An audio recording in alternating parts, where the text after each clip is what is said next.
Ito ang mga dapat natin aabangan mga kapuso sa Royal Blood na wag natin papalampasin ang bawat episode ng teleseryeng ito. So ito nga si Margaret, hindi anak ni Gustavo, pero magkapatid silang apat sa ina. Pero tinanggap naman talaga ito ng mga kapatid niya kasi nga magkapatid pa rin talaga sila sa ina pero hindi talaga sa ama. Kaya aabangan natin yan mga kapuso kung sino nga ba talaga ang pumatay dito kay Gustavo.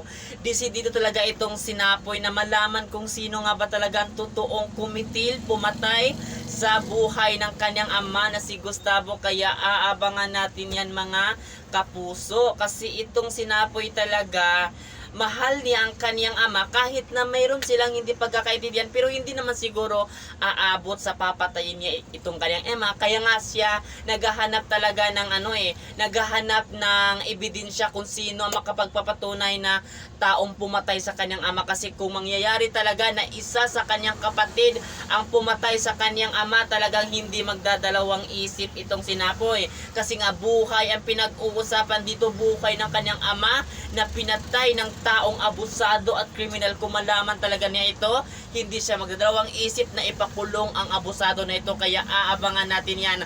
Panigurado tayo talaga na mayroon ditong bayar talaga na hindi din inasahan na mangyari, na yan ay dapat natin abangan kasi malapit na natin malaman kung sino itong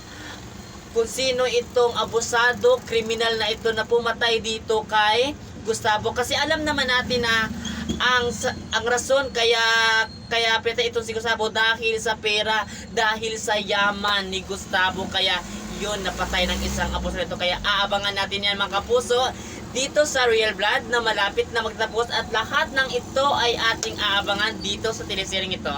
At yun lang, maraming salamat sa panonood dito mga kapuso.